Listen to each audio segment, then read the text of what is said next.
Hello class, my name is Jessica Holland and I will be doing my short assignment number 4 on third-party intervention.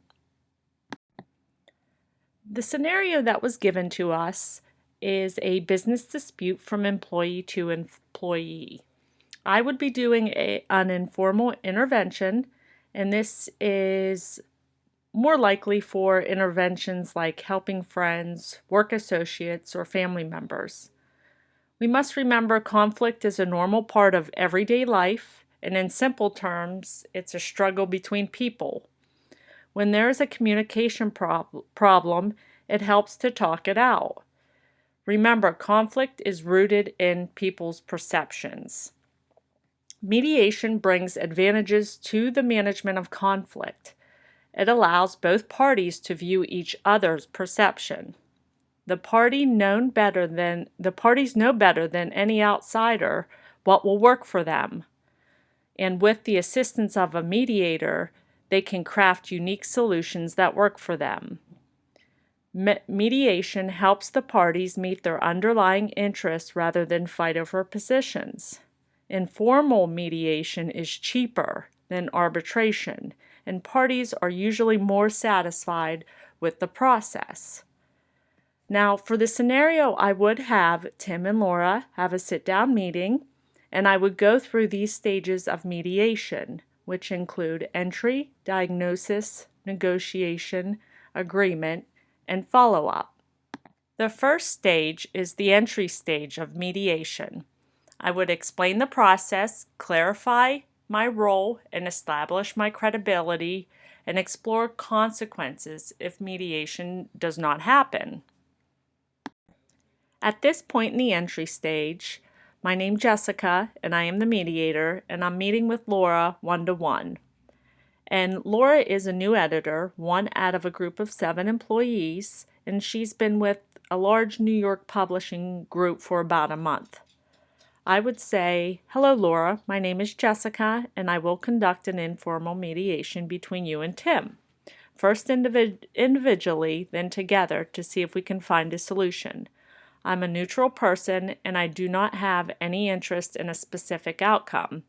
I've been helping people resolve conflict for the last 3 months.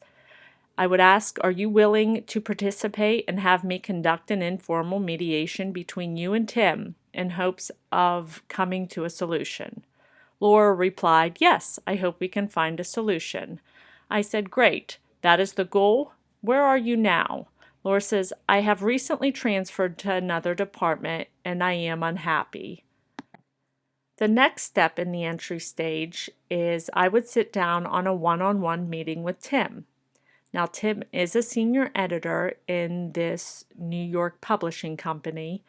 I would start off by introducing myself. "Hello, Tim. My name is Jessica, and I will conduct an informal mediation between you and Laura. First individually, then together to see if we can find a solution. I am a neutral person and don't have any interest in a specific outcome. I've been helping people resolve conflict for the last 3 months." I would then ask, "Are you willing to participate and have me conduct an informal mediation between you and Laura in hopes of finding a solution?" Tim responded, "Yes, I hope we can find a solution. I made a mistake.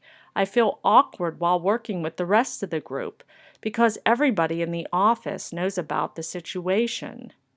I responded, "I see, and with cooperation on both ends, we can find a solution." So our next stage of mediation is the diagnosis stage, and we start this off by gathering data. We gather data through observation and interviews with both parties, and here are where our TRIP goals come into effect. Topic: what do we want?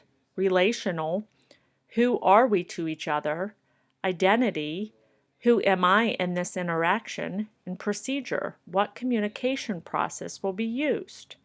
I want to say that since I'm a female interacting with 2 parties, male and female, I want to keep in mind gender and mediation styles because women tend to favor the process-oriented conflict resolution styles, in comparison to men lean toward focus and task-oriented approaches. So it's important to explain to each party and myself the four basic roles. A, agree to solve the problem. B, don't call each other names. C, don't interrupt. And D, tell the truth. So in the diagnosis stage, I sit down with Tim and Laura together. I say, hello, Laura and Tim. I'm going to start with Laura, then Tim, and have each of you talk. Please tell the truth, do not interrupt or call names, and remember, we are here to solve the problem. Please start, Laura, and tell me what happened. Laura then proceeds by saying, our editing group went out one evening, had dinner and a few drinks. Tim and I shared a cab ride home since we live on the same side of the city. Tim tried kissing and touching me. I pushed Tim away and he exited the cab. Tim repetitively apologized over and over in the next 3 months at work. This made work extremely awkward for me, so I transferred to another department that I am not as happy in as I was before all this happened. I said, thank you, Laura. Tim, can you tell me what happened? Tim replied by saying, yes, we did go out for dinner and I drank more than I should. I made a mistake and apologized multiple times because I felt bad and wanted to own up to my mistake. Laura told the other editors in our group about what happened. Now I feel everyone is talking about me behind my back. I replied by saying thank you. So moving right along, next stage is negotiation. This is the area we create a safe setting, establish common ground, try to set an agenda, balance the power, and establish equal talk time. So again, I am sitting down with Laura and Tim, and I say, Laura, what would you like to get out of this meeting? Laura says, I want Tim to know I accept his apology, and he doesn't need to apologize anymore. I feel awkward with him always trying to apologize. I tried to talk to some of our coworkers in hopes that they could offer a solution. I replied, thank you, Laura. Tim, what would you like to get out of this meeting? Tim said, I would also like to resolve this. I apologized and now know how it bothered you. I wish we could go back to before all of this happened. I don't want my co-workers talking about this behind my back.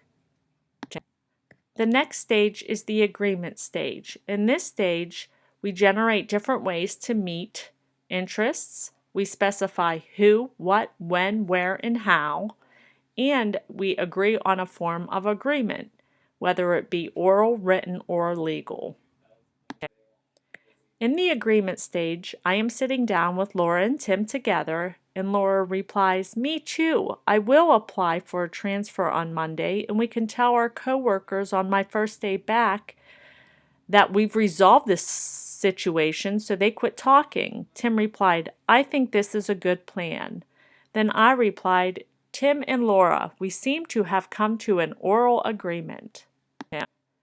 The last stage is the follow-up stage.